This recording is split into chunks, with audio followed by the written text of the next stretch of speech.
An unexpected visitor on a quiet Sunday morning, and when I opened the door I found myself face to face with Maddie, my ex-wife. Her hesitant voice and pleading eyes betrayed an unspoken desperation. "We need to talk," she insisted. Reluctantly I let her in, bracing for the storm that was about to unfold. What followed was shocking revelations about a secret child and a past that refused to stay buried, forcing me to confront my demons and make life-altering choices. A knock on the front door startled me.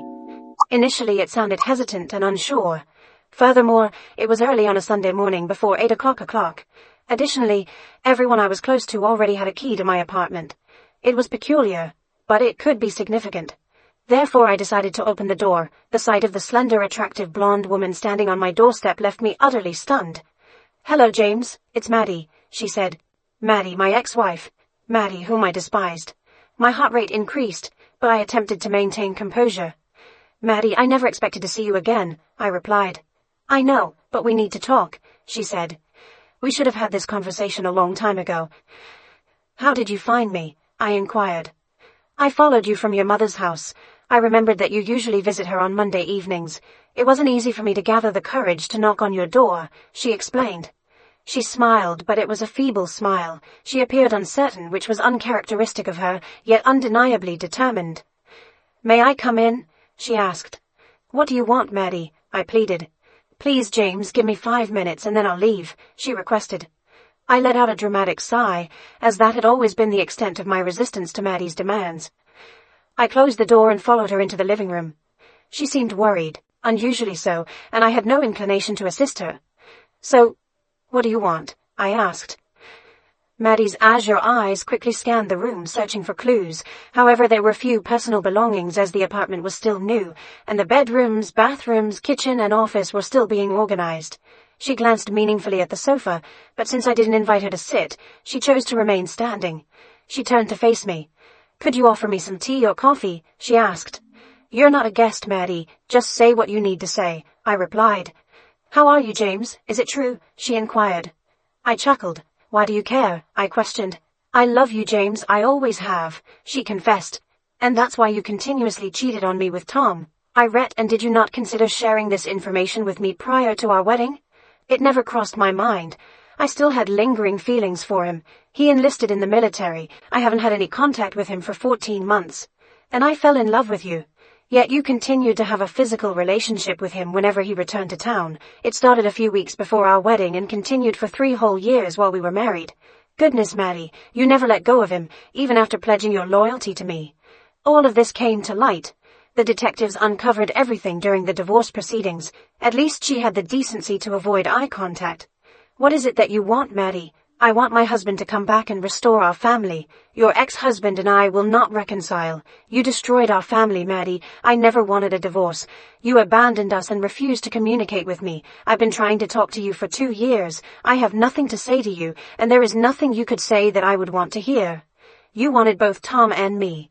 I wanted to be with you. I just wanted him occasionally as well. I won't participate in this game. You never made a choice between us. So I made the decision for you."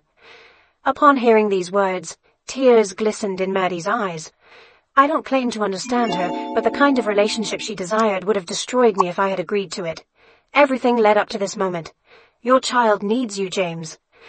My head began to throb and I could barely think as blood rushed to my face. Beth is not my child. She belongs to Tom. This revelation came up during a custody hearing. It seems to me that we could find a solution together. You see, Beth, I know you love her dearly, but I'm not referring to Beth. We have a son. I named him Jimmy. The roar in my head seemed to intensify, though I didn't think it was possible. I don't recall how I managed to remain standing because I have no recollection of the next few minutes. My mind simply retreated to process this new blow. When I regained my composure, I laughed bitterly. "I've witnessed this scenario before, Maddie. We're going to have a baby. Oh, James, you will be the best father in the world."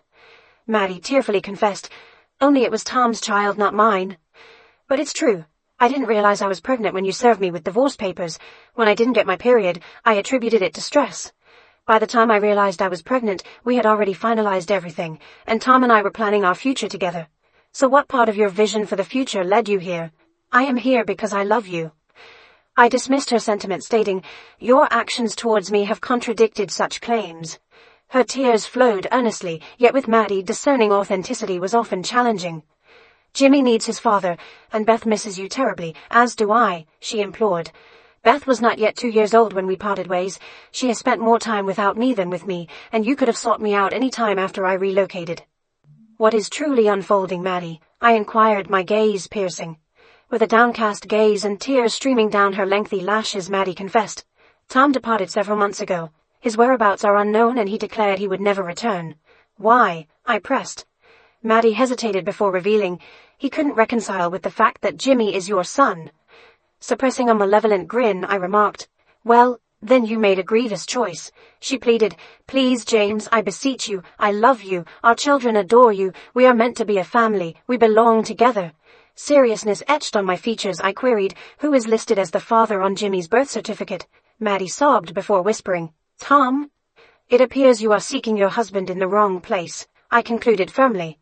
Her desperation intensified as she insisted, no, please, James, I genuinely love you. You are the only husband I desire, the sole one I ever wanted.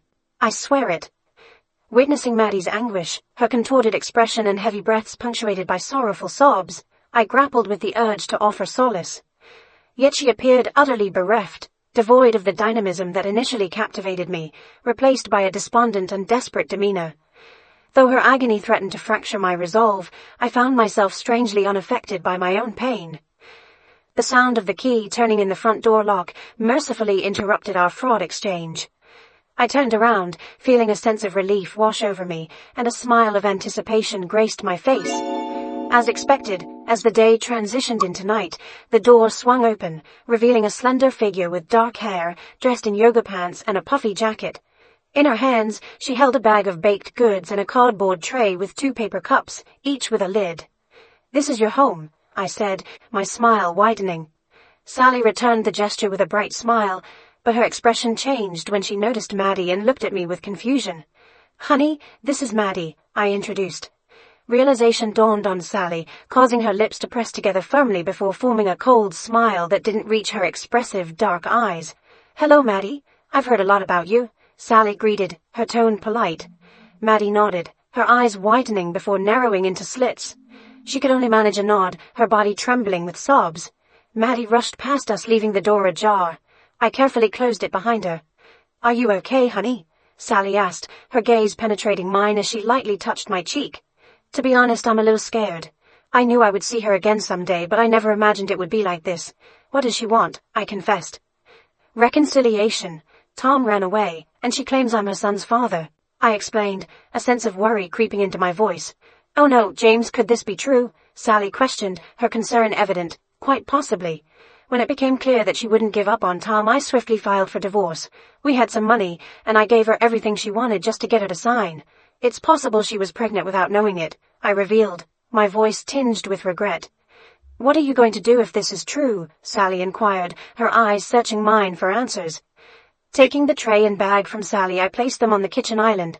I unbuttoned her puffy jacket and hung it in the hallway closet before embracing her. I kissed Sally, savoring the softness of her lips against mine. What we're going to do is what we've always done, my love.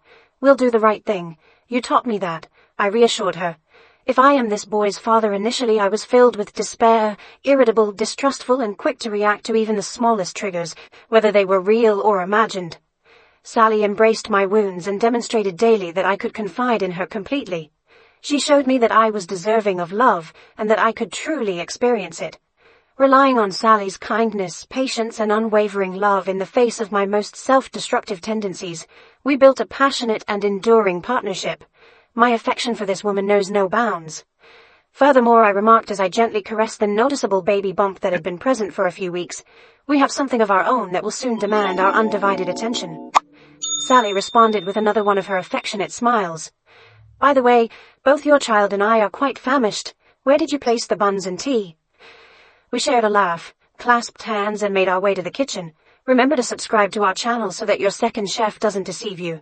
And feel free to continue listening to the next story, because this tale pales in comparison to what lies ahead.